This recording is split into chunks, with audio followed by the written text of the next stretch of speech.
Michel Martin est libre, ainsi en a décidé la Cour de cassation belge. L'ex-femme et complice du pédophile Marc Dutroux est mise en liberté conditionnelle. Condamnée à 30 ans de prison, elle en a passé 16 derrière les barreaux. Jugeant infondé le recours des parties civiles, la Cour a confirmé la décision du tribunal d'application des peines de Mons de la faire libérer.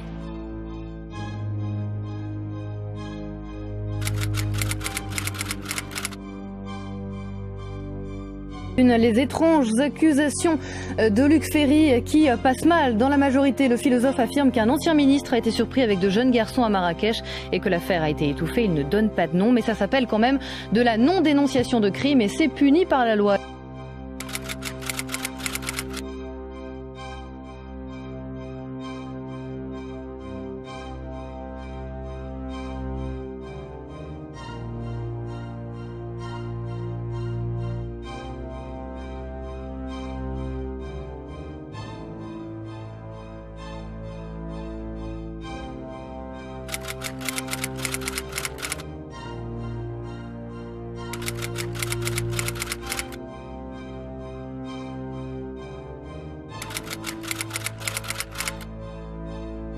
La justice a demandé, y compris aux journalistes, qui ont des informations, qui peuvent posséder ce CD-ROM, qui peuvent posséder d'autres fichiers de photos, de les communiquer à la justice.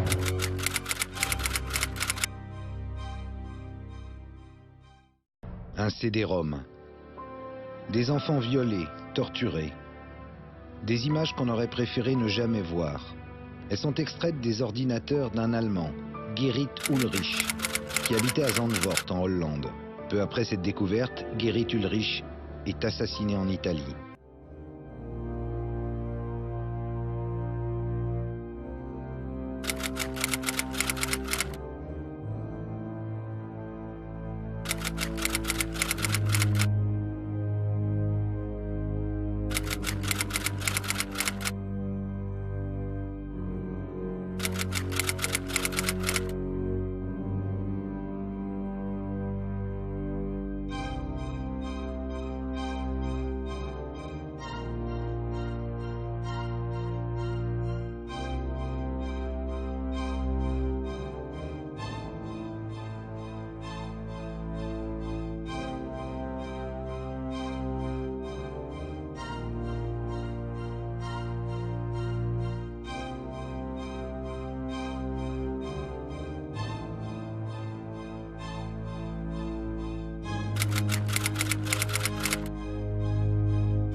En termes de production, nous n'avons pas actuellement, en dehors de quelques sites que je qualifierais d'artisanaux, nous n'avons pas en France de réseaux criminels qui vont enlever des enfants, les soumettre à des abus sexuels, filmer ou photographier et ensuite diffuser ça sur Internet.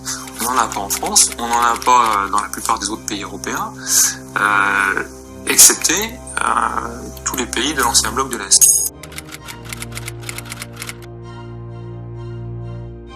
Photographiés la plupart du temps avec non seulement leur accord mais l'accord de leurs parents. Et certaines des photos sont en plus des matériaux très anciens puisque nous savons déjà que certaines photos remontent aux années 70 ou 80. Et il faut aussi minimiser, en tout cas en France, la portée de cette affaire dans la mesure où de nombreux enfants qui sont présentés ici ne sont pas des enfants français. Le chef du parquet des mineurs qui explique aux 20h qu'il faut minimiser l'affaire.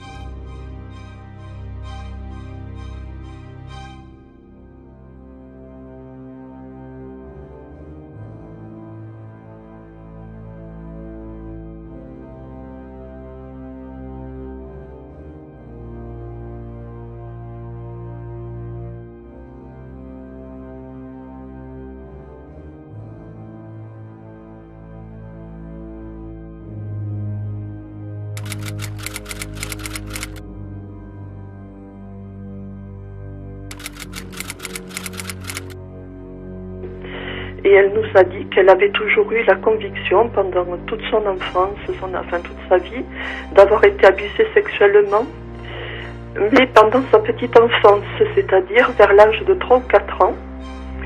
Et elle nous a cité un nom. Je voudrais savoir si cette intime conviction peut correspondre à une réalité. L'immense majorité des enfants abusés vont bien, à distance après le sévice. Elles ont bien sûr des craintes un peu précises, mais elles vont bien dans leur vie amoureuse, sexuelle, personnelle, professionnelle. Donc, en quelque sorte, un abus ne peut pas entraîner un tel dégât, sauf si la vulnérabilité et la fragilité du sujet vient faire que l'abus renforce cette pathologie d'organisation.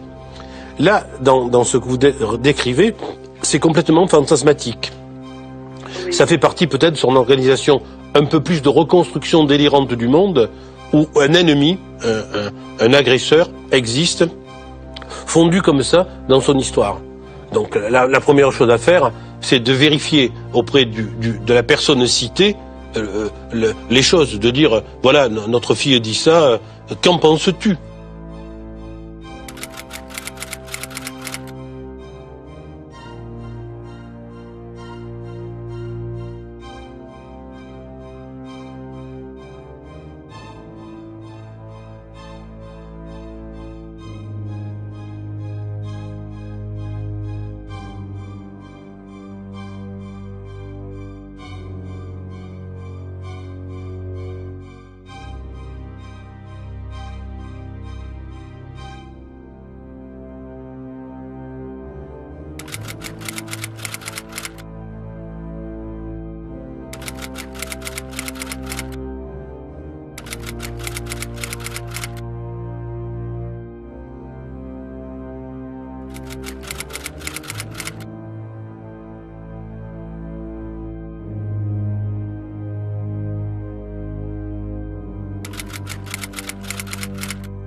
National prévoit 3 séances annuelles dès l'école primaire, mais ces séances passent souvent à la trappe. Claire Benaïm a quand même trouvé une bonne élève. À Périgueux, l'école André Daven a créé des ateliers où les enfants apprennent plein de nouveaux mots très instructifs. Regardez.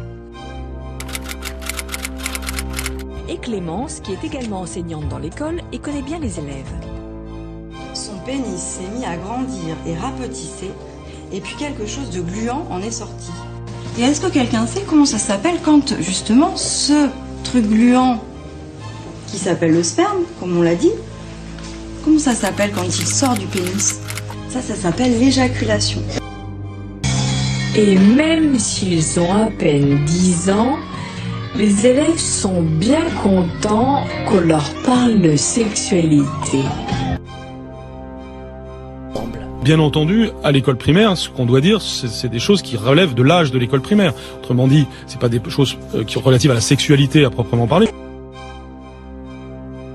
Son pénis s'est développé. Son pénis s'est mis à grandir et rapetissé, et puis quelque chose de gluant en est sorti. Ça s'appelle quand, justement, ce truc gluant, qui s'appelle le sperme, comme on l'a dit, comment ça s'appelle quand il sort du pénis? Ça s'appelle l'éjaculation. Bien entendu, à l'école primaire, ce qu'on doit dire, c'est des choses qui relèvent de l'âge de l'école primaire. Autrement dit, c'est pas des choses qui sont relatives à la sexualité à proprement parler.